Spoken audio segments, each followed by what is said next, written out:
Muito bem, amigos, Alex Munduim, programa Organizadas na Web, aqui na Local 7. E hoje, sendo entrevistado, André Azevedo, presidente da Dragões da Real. Estará somando com a gente com várias informações e curiosidades do mundo das torcidas organizadas. Bem, amigos, como eu havia falado para vocês, Organizadas na Web saiu da rádio e veio para a TV. Uma promessa de longa data. Exatamente. E o responsável é você. E nada mais justo do que ter aqui em nossos estúdios o nosso amigo, nosso irmão, nosso parceiro, André Azevedo. Tudo bem, André? Tudo bem, obrigado pelo convite. Uma satisfação enorme tê-lo aqui em nossos estúdios da Local 7 e tê-lo aí como um dos primeiros entrevistados dessa longa jornada desse programa aí que está tomando e espero que continue tomando o nosso país. André, fica à vontade, por favor. Poxa, eu já vim acompanhando esse processo da rádio, fico feliz com esse convite feito a Dragões e a mim, para a gente falar um pouco não só da torcida, mas também do movimento organizado. Eu só tenho aqui a agradecer, espero contribuir e enriquecer o programa com informação. Não tenha dúvida disso, viu, André? Aliás, você é um dos grandes responsáveis por esse projeto também, por ter acreditado desde quando a gente apresentava Organizados na Web lá na rádio, né? E hoje na TV. Uma ideia que a gente havia trocado aí praticamente há quase um ano atrás, né? E hoje se consolidando. André, os nossos telespectadores, né? Ávidos por saber de torcida organizada, querer informação de torcida organizada, e nesse caso, a boa informação, que infelizmente a nossa mídia, né? Só bate. O lado bom, né? O lado bom da questão. Fala um pouquinho da sua história, sua trajetória em relação a Dragões da Real, como surgiu a Dragões da Real, a segunda maior torcida do São Paulo? Isso. Tá, na realidade, a trajetória da Dragões em si é um pouco, antecede um pouco a minha, né? Até porque são 30 anos, eu já peguei esse processo em andamento, mas eu converso muito ainda, graças a Deus, a gente tem uma velha guarda, algumas pessoas em atividade, e eu sou muito curioso, e eu, até por amar a torcida, sempre perguntei. E a Dragões, ela vem de uma fusão de duas outras torcidas do São Paulo, da década de 80, né? A Dragões, já existia uma Dragões, só que ela não era da Real, era Dragões, e Dragões do Mais Querido, e a Real Tricolor, que acabou se fundindo em 15/6/84 e formando a Dragões da Real, Força Jovem na época. E aí eu entrei com um processo um pouco já na caminhada. Em qual ano seria isso? Eu entrei na Dragões em fevereiro de 2000. Então faz uns 15 anos mais ou menos. Então eu vivi a metade da vida da Dragões, né? Eu imagino. E na Dragões tem departamento de bandeira? Como é que foi a sua iniciação lá dentro? Tá, a minha em si, cara, a Dragões ela sofreu com aquela briga do Pacaembu em 95, ela sofreu muito com aquele processo de marginalização das torcidas e daquelas punições que foram as sanções a todas em relação a faixas, bandeiras, tudo. Para as maiores torcidas se manter nessa época, que foi uma época muito difícil, já foi difícil, mas elas conseguiram continuar. A Dragões, por ser uma segunda torcida, por na época não ter um quadro muito expressivo de associados, ela não conseguiu. Então ela acabou fechando, ela ficou 5 anos fechada, né? São 30 anos que ela existe. Desses 30 foram 5 fechadas, de 95 a 96 até o início dos anos 2000. Aí, nessa retomada, o processo foi muito difícil, muito difícil. Ela voltou no final de 99 para o ano 2000, pela paixão e pelo amor de alguns associados da época antes do fechamento, e era só dificuldade, a ponto de a gente até levantar questionamento de fechar as portas, né? Eu imagino. Aí eu já fazia parte da construção por amizade, algumas pessoas já eram amiga minha antes de eu fazer parte da Dragões, mas já nesse processo da Dragões, a gente chamou o conselho na época, as pessoas da velha guarda, para discutir se valia a pena continuar com a torcida.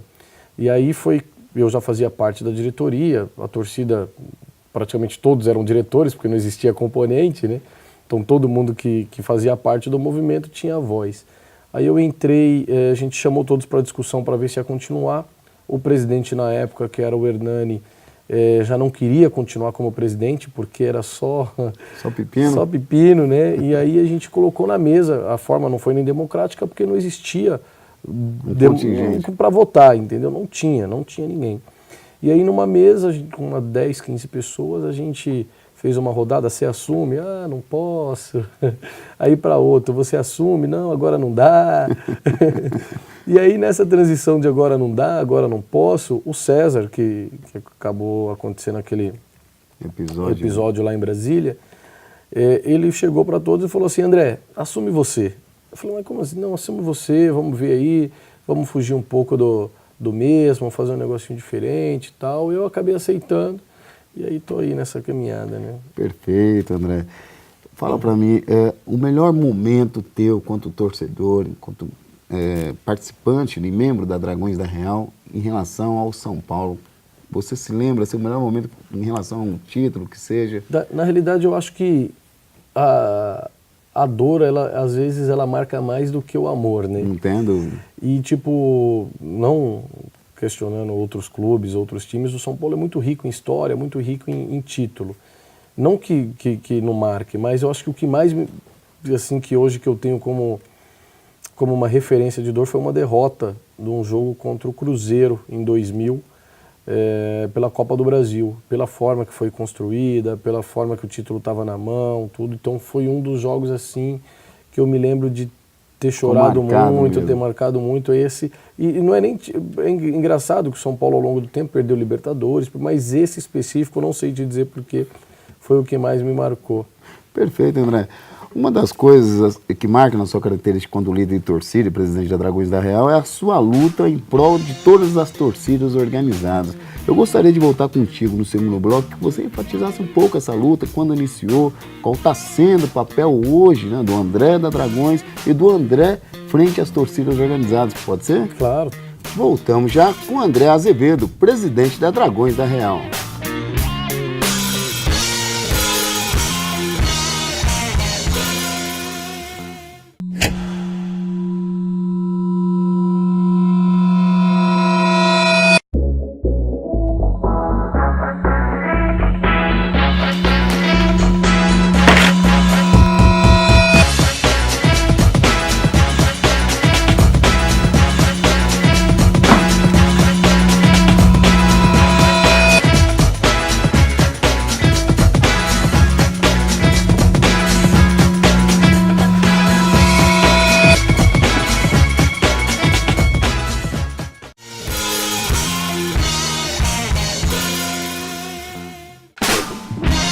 Voltamos com o segundo bloco do Organizados na Web no Local 7 e hoje com o André Azevedo, presidente da Dragões da Real. André, nós terminamos aí o primeiro bloco mencionando a sua luta em relação às torcidas organizadas. Fala um pouquinho dessa experiência, como iniciou a sua relação com o Ministério Público, a sua relação com os clubes de futebol e com as torcidas. Fala um pouquinho dessa trajetória que está aí rendendo frutos. Isso. Na realidade, como eu tinha mencionado anteriormente também, sobre a gente aprender com o amor ou com a dor, eu infelizmente tomei essa iniciativa aprendendo com a dor. Eu não tenho vergonha de falar que eu era de uns caras que usava o cabresto, que não queria falar com o rival, que achava isso que ia me diminuir.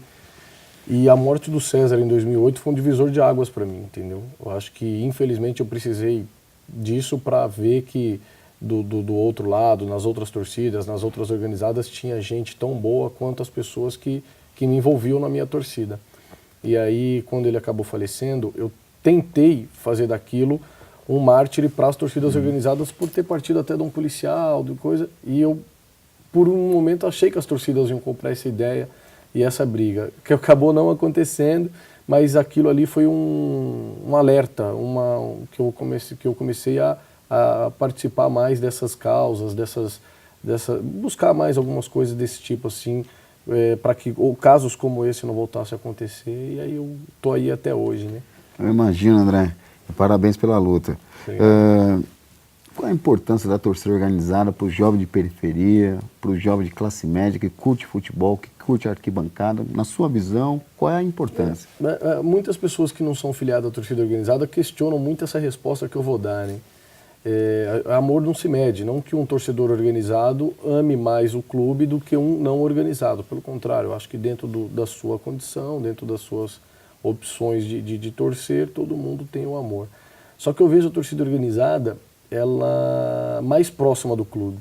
eu não vejo um torcedor comum com tanta frequência nos estádios. Eu vejo o torcedor organizado, independente de resultado, indo ao seu time, ver o seu time jogar, independente de hora de jogo, de condição da tabela, nas viagens. E não é uma mentira, porque eu sou um torcedor organizado ativo, eu sou presidente da minha torcida e eu viajo. E nessas viagens eu vejo às vezes os torcedores locais e poucos torcedores se movimentando de São Paulo para lá. Então eu vejo a torcida organizada, a importância da torcida organizada nesse segmento. Eu acho que isso aí eu estou falando até passando para as outras organizadas, é muito mais próximo do clube. Então acho que esse é o principal serviço que ela acaba prestando, né? E André, nós estamos aqui num programa voltado para as torcidas organizadas. Esperamos que façamos um grande sucesso nesse sentido. A mídia aberta, o canal aberto, você acha que macula muito a imagem da torcida organizada? Poxa. Ajuda a marginalizar mais ainda? Na realidade, ela faz isso, no meu ponto de vista, né, as pessoas podem discordar, de uma forma até proposital. A imprensa, ela bate muito na tecla da violência para ela usar isso como uma válvula de escape de todos os problemas que envolvem o futebol. Ainda mais aquela que detém os direitos de transmissão dos jogos, tudo, a gente usa muito isso para que a gente desvie o foco dos reais problemas. Você não vê debate na televisão de preço de ingresso. Às vezes, esporadicamente, quando tem um ingresso muito caro. Que nem horário dos jogos, por exemplo? Exatamente, você não vê essa discussão, você não vê a discussão do valor da alimentação, da organização, do STJD definir resultado de jogo. Todas as colocações para o esvaziamento do estádio vai para a torcida organizada. Então, elas detêm muito assim, o interesse de querer focar na violência, de querer focar na marginalização, para que as pessoas em casa achem que esse seja o real problema, né? Eu até estava mencionando com um amigo esses dias, eu falei, engraçado, quando um clube faz uma promoção de ingresso a 10, 15 reais, o estádio lota. Quer dizer que nesse jogo específico não há violência? Então vamos parar para pensar um pouquinho que o problema vai além da torcida, só que a televisão gosta de focar nesse problema. Perfeito, André. Eu gostaria de ouvir da sua pessoa uma mensagem para todos os torcedores organizados que estará aí ouvindo o programa Organizados na Web, agora na TV, não é mais no rádio, né? Aqui no Local 7. Uma palavra tua, André. Você que vem exercendo aí uma liderança aí fantástica, espero que continue, você é muito importante para o nosso meio, tá certo? Para os torcedores organizados, fica à vontade. Tá, no que eu queria é que a maioria dos torcedores organizados, eles não precisassem da dor para aprender o caminho que seguir. A gente vem de uma base antiga de torcida organizada que a gente não tinha um conselho bom. A gente tinha líderes, grandes líderes, mas a gente era envolto a uma maneira de torcer e às vezes até de uma forma errada da conduta das torcidas, mas era aquilo que tinha, não tinha um conselho bom. Essa nova geração, não partindo de mim, graças a Deus hoje existem várias pessoas com consciência dando conselho do bem, só que infelizmente ainda a assimilação desse conselho, né? Exatamente, de antigamente ainda pega hoje. Então, o conselho, não é conselho, a mensagem que eu quero passar é que não espere morrer alguém, ser preso, perder um amigo, ou às vezes acontecer alguma coisa com você mesmo, para que você mude a sua conduta. Avalie o que já está acontecendo, eu acho que não precisa acontecer diretamente com você. O movimento de torcida organizada hoje está falido e fraco, com a falta de festa, com falta de apoio, com a marginalização e tudo. As sanções a elas a gente está vendo aí, prisões estão acontecendo, mortes estão acontecendo, então avaliem o que está acontecendo, não na sua, mas nas outras também, e tome isso como exemplo para você ter uma conduta diferente. Então a mensagem que eu queria deixar era essa. Perfeito, André. Eu gostaria de te agradecer pela participação aqui no Organizados na Web e espero contar com tua presença nos próximos programas, tá ok? A gente está aqui, a hora que precisar é só chamar. Espero vir aqui em umas outras oportunidades para falar de conquistas, né, desse movimento nosso de torcida e não para falar somente de coisa ruim. Eu conto com vocês aqui do Local 7 para para a gente conquistar essas coisas. Perfeito, nós agradecemos. Terminamos aqui mais um programa Organizados na Web, na Local 7. Até logo, querendo Deus.